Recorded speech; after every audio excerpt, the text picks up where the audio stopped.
Olá, seja muito bem-vindo ao estúdio de audiovisual da Rádio Muriaé.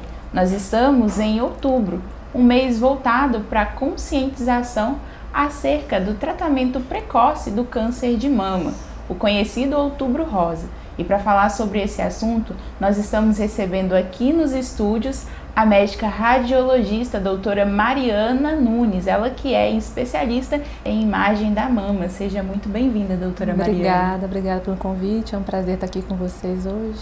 E nós estamos recebendo aqui também nos nossos estúdios a Isis Augusta, ela que veio contar um pouco sobre a história dela com o câncer, ou melhor, vencendo o câncer de mama. Seja bem-vinda, Isis. Muito obrigada, meu bem. Isis veio de longe, por assim dizer, ela mora em Ubá. E Isis, como foi que você soube que você tinha câncer de mama? Então, eu descobri no dia 17 de maio, senti um nódulo na mama esquerda, só que eu achei que era uma coisa tranquila, não era nada absurdamente absurda. E comentei com a minha mãe, eu falei, mãe, olha, apareceu um caroço no meu seio, dá uma olhada, e ele dói quando eu fico nervosa. Minha mãe falou assim, isso pode ficar tranquilo que pode ser um cisto, não é nada demais. Eu falei, então tudo bem, não é nada demais. Eu falei, mas mesmo assim eu vou marcar um preventivo. E assim foi, marquei um preventivo. E lá até a médica também disse assim, Isis, pode ser um cisto, mas vamos aprofundar, vamos olhar mais, vamos fazer um ultrassom para ver o que está acontecendo. Falei, tudo bem, vamos fazer. Fiz ultrassom, o médico não falou comigo, me passou para uma mastologista e a mastologista me chamou para fazer uma biópsia e ela disse, e fizemos a biópsia e tudo, e depois de 15 dias ela me chamou novamente para falar o resultado, que tinha saído o resultado. Falei, tá bom, Isis, vem para você olhar o resultado. Falei assim, tá, chama alguém com você. Quando ela falou que era para me chamar alguém, eu falei assim, tem alguma coisa. Só que eu coloquei na minha cabeça que era um cisto. Nunca imaginei que era um câncer de mama. Realmente nunca passou na minha cabeça que era um câncer. E eu tinha perguntado a todo mundo da família se tinha algum diagnóstico do povo antigo, né? Uhum. Dos meus bisavós, de família assim ao redor, e todo mundo falou que não tinha, só ia perguntar outros parentes que talvez sabiam. Falei, tá bom. Aí quando ela me perguntou, ela disse, você tem algum parente diagnosticado? Falei, não. Ela, então tá. Quando ela me chamou, chamei a minha irmã para ir comigo, e ela falou assim, então, como você está? Eu falei, tô bem, graças a Deus. Ela, e a biópsia? O que você achou da biópsia? Falei assim, tudo bem. Senti uma dor, mas tá tudo bem. Ela, então tá, mas eu não. O que você acha do resultado? O que você tá achando que é? Falei assim, a médica ali falou que é um cisto, vai ser um cisto. É um cisto. Ela, se não for. Eu falei assim, se não for, vamos ver o que vai acontecer, me fala o que é. Aí ela me disse, ela assim, então Isis, infelizmente você foi diagnosticado com câncer de mama. Uhum. Eu rápido paralisei. Eu falei, eu? Eu falei assim, não, minha filha, eu não. Eu sou uma escrava do serviço. Eu trabalho, eu como bem, eu me alimento, eu faço exercício físico. Eu não. Não querendo colocar na minha cabeça que eu tava. Ela tá assim, oi Isis. Eu falei, mas por que eu? Ela tá assim, não, acontece. Não é só você, são vários casos. Tem várias pessoas. Eu falei assim, tá, a única coisa que eu quis perguntar a ela, era benigno ou maligno? Assim, tranquila, rindo, brincando, eu falei, benigno ou maligno? Ela tá assim, Isis, deixa eu te falar uma coisa com você. Nunca pergunte se é benigno ou maligno.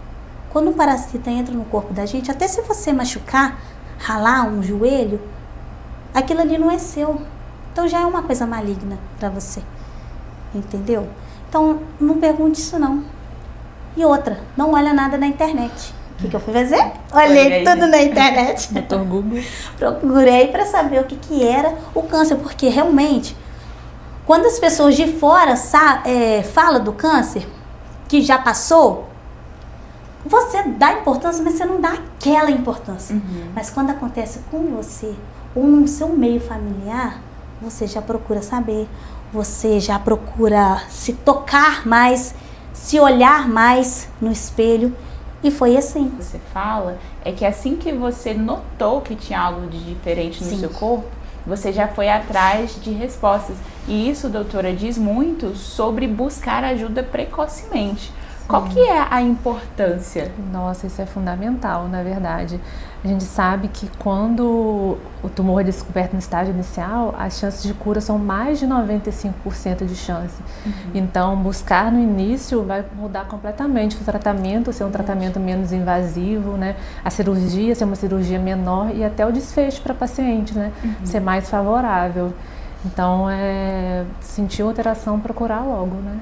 Doutora, quando as pacientes chegam ali naquele primeiro momento, na sala de radiologia, como que a senhora vê essa experiência das pacientes? Ainda se tem um medo por conta de não conhecer como que funciona o procedimento? Ah, sim, tem, né? Todas elas chegam com bastante medo, né? A gente tem que tentar tornar o ambiente mais acolhedor possível, né? Que ela se sentir bem, porque tudo é novo, né, para a paciente que está ali. O maior medo dela geralmente é a mamografia, né, por conta que tu fala, vai sentir dor, mas a gente tem que falar, realmente pode sentir um incômodo, mas é um incômodo rápido, né, é uma dorzinha do bem que a gente fala, né, para o bem dela. O ultrassom ela já encara de uma forma mais tranquila, embora venham todas com muitas dúvidas, né? E a biópsia também, elas chegam um pouco assustadas, mas a gente conversa, sempre antes do exame, eu sempre tento conversar, tentar esclarecer as dúvidas, tirar, né, aquele anseio, né? E tornar, a gente já sabe que as expectativas são muitas, né? Então tornar um ambiente cada vez mais aconchegante para a paciente, né? Para ela que possa encarar aquele exame de uma maneira mais leve, vamos dizer assim. Até mesmo pro mental da paciente, que está vivendo aquilo pela primeira vez. Com certeza. Às vezes tem paciente que fala no final do tratamento, doutora, você lembra que lá naquele exame você me falou tal e tal coisa? Nossa, foi tão importante para mim. Então, às vezes, uma palavra que a gente fala, né, já muda ali para a paciente durante a trajetória, né? Então, a gente tem que ter todo esse carinho, né, na abordagem com a paciente, que para a gente que está no hospital, a gente se vê todo dia. Eu até falo que lá no hospital a gente tem residentes, que são médicos que estão aprendendo, né? Eu até falo com eles, a gente nunca pode perder a humanidade. Porque, assim, para a gente que está ali, é algo, vamos dizer, mais rotineiro. Mas a gente não lida com papel e caneta, né? A gente lida com vidas, então a gente sempre tem que ter empatia, porque a pessoa que está ali é a primeira vez que está vindo, já chega com o olhinho regalado, tudo novo, então a gente tem que tentar sanar as dúvidas, acolher da melhor maneira possível para tornar aquele momento menos doloroso, né? Que a gente sabe que não é fácil, mas a gente tem que tentar ajudar de alguma forma, né? Às vezes não é só com conhecimento, né, com a parte da ciência, mas a parte humana eu acho que faz muita diferença. E na fundação, né, a gente prega muito isso. Eu acho que esse acolhimento do paciente, né, faz muita diferença. Com certeza. E o acolhimento que começa em casa também faz toda a diferença, né? E na sua história você já começa falando da sua mãe, chamando a atenção para alguma coisa que estava no seu corpo junto com você, o acompanhamento da sua irmã na consulta onde você descobriu. E eu tenho certeza que depois, quando o processo foi se desenrolando, sua família estava presente. Nossa, assim, eu não tenho que agradecer da minha família. Todos foram super acolhedores, todos. Minha família, graças a Deus, é muito unida. Então, assim, a maioria, igual, como eu conheci muitas pessoas aqui, e a maioria também fala que não teve tanto, quando descobrem, principalmente os amigos, afastam. Muitos que maridos acham que é aquela doença que pega. Eu falei assim, nossa, mas não é assim. São pessoas que infelizmente têm mentes pequenas, que não procuram saber. Hoje eu procuro saber, assim, de tudo. E elas não procuram saber como funciona, como lidar. Então todo mundo fala assim, olha, se você perdeu a amizade, só ficar as boas, porque elas merecem o teu valor. Só tem que agradecer família, amigos, principalmente patrões, Isso foi fundamental, né, pra então, você, sim, né? todos eles me acolheram super bem, me ajudaram super bem. Eu não tenho nada a reclamar, nada. Eu acho que isso que me deu mais, me motivou mais para me colocar na minha cabeça. Eu vou vencer. E graças a Deus eu venci. Graças a Deus. Graças a Deus, Izzy. E assim, você falando, eu sinto muito do poder dessa autoestima que você tem. A gente sabe que durante o processo do tratamento, às vezes acaba sendo pesaroso para certas pessoas, mas eu vejo que você levou com uma certa leveza. Como que você fez durante esse processo? Amiga, para te falar a verdade, eu acho que foi Deus. O meu suporte maior, que eu acho que é o suporte também de todo mundo, foi Deus que me ajudou, me deu muita força, me deu muita autoestima para me ter fé nele, que eu sabia que eu ia conseguir sair dessa e sair bem. Porque muitas pessoas hoje me perguntam, nossa, nem parece que você teve pela sua carisma, sua autoestima que você tem. Aí eu fico assim, mas eu tive, mas eu passei bem. E outra, eu falo com todo mundo, gente, sorria, independente de qualquer coisa, porque hoje em dia não é só o câncer que mata, não. E outra, na verdade, o câncer não mata. O que mata é a mente. Porque a pessoa, ela tem que ter mente. Não, e nessa parte eu tive. E assim, acho que de todos os momentos que eu passei, foi um pouco sufocante, estressante. Mas também foi abençoado. Porque ali eu vi, convivi, aprendi a me amar, que hoje eu posso falar que hoje eu me amo. Então, uma das minhas maiores dores, porque eu sempre penso nos outros antes de mim. Então eu ficava preocupada como a minha mãe ia se sentir, como o meu pai estava se sentindo. E nesse caminho todo, quando o meu susto maior foi na hora que o meu cabelo caiu. Eu falei assim, tá brincando? Meu cabelo caiu, não é possível. E foi assim, na terceira sessão da quimio. Aquele baque, né? Eu falei assim, mentira. Só que eu tava nervosa também. E eu falei assim, não. Já liguei pras meninas, querendo aceitar. Chorei demais, muito. Porque ele arrancou assim, só puxou assim, saiu tudo. O cabelo, quando você passou a mão assim, ele saiu. Aí eu falei assim, mãe, pelo amor de Deus, me socorre, que meu cabelo tá caindo. E isso, a minha mãe tá assim, calma aí. E minha mãe tem um cabelo curtinho, e meu pai é careca. Então eu falei assim, mãe, pelo amor de Deus, meu cabelo, tira isso, porque ele embolou. Eu falei assim, mãe, tira isso do meu cabelo. Minha mãe, calma aí, foi cortando. Eu acho que a minha dor foi ver a minha mãe cortando o meu cabelo. Não foi ver o meu cabelo caindo, porque na hora que ele tava soltando, chorei, que eu falei assim, não, eu vou aguentar, eu vou suportar. Que a gente estava falando, né? Quando as pacientes chegam para fazer o exame, uma das primeiras, a gente acha assim que ela vai perguntar sobre o tratamento, sobre a cura. Obviamente que isso também faz parte, mas a mulher, uma das primeiras coisas que ela pergunta é falar, e aí, doutora, e meu cabelo, ele vai cair? E eu sempre falo, né, que a gente não pode subestimar essa queixa, dessa angústia da paciente, porque pra gente, mulher, o cabelo é muito importante, né? Eu costumo falar que é a nossa moldura do rosto, a nossa autoestima, né? Então a gente nunca deve subestimar e falar, não é nada não, você vai crescer. Não, realmente seu cabelo vai cair, é um processo doloroso, mas vamos tentar, aquilo que a gente estava falando, no final do túnel tem uma luz que você vai conseguir passar pelo tratamento, vai conseguir, é um processo doloroso, mas você vai conseguir a cura, né? A gente tem que acolher, porque é uma dor real, né, de toda mulher, né? O cabelo é muito importante, né? Perfeito, doutora. Aproveitando até a fala da senhora, eu gostaria que a senhora deixasse alguns sintomas que a mulher deve estar atenta, porque a gente percebe que é o que toca o corpo. Então é necessário a gente ter uma atenção ao nosso corpo, ao que está acontecendo. Então, quais são os sinais? A Isis até falou quando ela estava contando ali sobre a parte dela, na hora de descobrir, mas olha, eu me exercito, mas olha, eu sou uma pessoa ativa, eu faço isso, eu faço aquilo.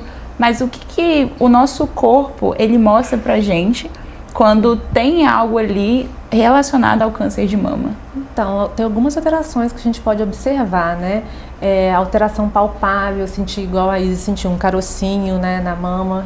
Por isso que a gente fala que é importante fazer o autoexame, né? Se tocar, se conhecer, para qualquer alteração, poder relatar para o seu médico. A gente sabe que o autoexame não substitui a mamografia, né? Porque a mamografia é o único exame capaz de detectar lesões em estágio muito inicial. Mas o autoexame a gente recomenda os pacientes fazerem para poder, a mulher fazer, para poder se conhecer, né? Então, uma alteração, sentir um carocinho, um nódulo, que a gente fala que é uma alteração palpável, às vezes uma vermelhidão na mama, às vezes uma saída de alguma secreção pelo mamilo, avermelhado ou transparente. Isso tudo a mulher tem que estar ligada, que pode ser um sinal de alerta, né? Mas acho que o mais importante de falar é que muitas vezes o câncer de mama não dá sinal nem sintoma nenhum.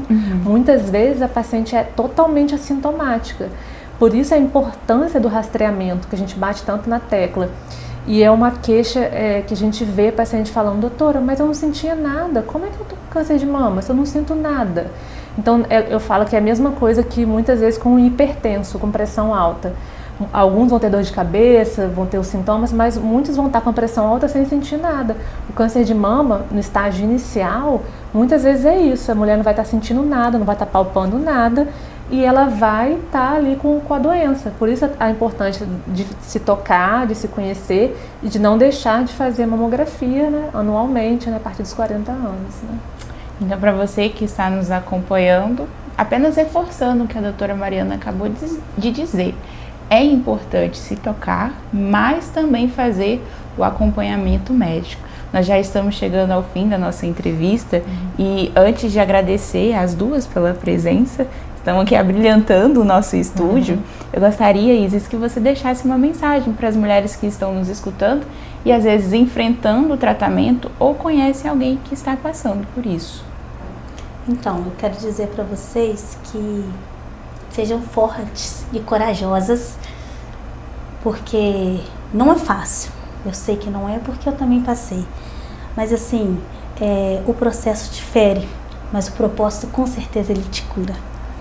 Então, vão firme, na graça de Deus, na fé, que eu sei que tudo vai dar certo, gente. Que isso não é pra morte. O câncer nunca foi pra morte.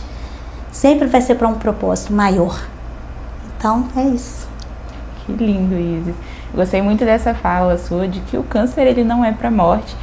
E a gente pode ver isso cada vez mais se tornando real com os avanços da medicina, também se falando mais sobre isso, deixando de lado os tabus, se conversando mais, se tocando mais. E eu gostaria até, aproveitando aqui, que a doutora Mariana falasse como profissional para as mulheres que estão nos escutando também, que existe sim uma saída. Sim, com certeza. Eu acho que, né, nesse Outubro Rosa, né, é uma oportunidade de a gente enfatizar a importância, né, do rastreamento. Eu acho que isso é o mais importante, a gente bater na tecla. Não é porque você não está sentindo nada, não é porque você não tem histórico familiar que você deve deixar de fazer sua mamografia. Pelo contrário, a gente sabe que a maior parte dos cânceres de mama, cerca de 10% apenas está relacionada ao câncer hereditário. A maior parte não tem ninguém na família com histórico familiar, né? Então não é porque você não tem histórico na família, não é porque você não esteja sentindo nada que você não deve fazer sua mamografia. Pelo contrário, toda mulher a partir dos 40 anos tem que fazer mamografia anualmente. E aquelas com alto risco tem que começar a fazer antes, mas de uma forma geral é isso. E quanto antes ser descoberto o câncer, as chances de cura são altíssimas, né? É o que a gente estava falando, o processo é doloroso, mas a gente sabe que no final a cura vem quando descoberta no estágio inicial. Então ele não é uma sentença, pelo contrário, né? Você vai ficar curada, por isso faça seus exames, seu autoexame, sua mamografia, quanto antes descoberto, né? Eu costumo falar que quem tem um ditado, né? Quem procura acha. Eu falo, não, quem procura cura, né? Quanto antes descobrir, quanto antes o câncer for descoberto, maiores chances serão as chances de cura, né? Então nós encerramos essa entrevista de hoje com essa mensagem: câncer não é sentença. Exatamente. Existe sim uma cura. Agradeço às nossas convidadas pela presença. Muito obrigada, Isis, por ter vindo aqui conversar com a gente. Eu que agradeço imensamente. Agradeço também a doutora Mariana por poder vir compartilhar. Obrigada pelo convite, é um prazer estar aqui com vocês. E claro, agradeço a você que nos acompanhou até aqui. E falo, gente, continue ligado nas nossas redes sociais e já manda esse vídeo para alguém que precisa ouvir essa mensagem de impulsionamento e até mesmo de encorajamento. Eu agradeço a você que nos acompanhou até aqui. Até mais!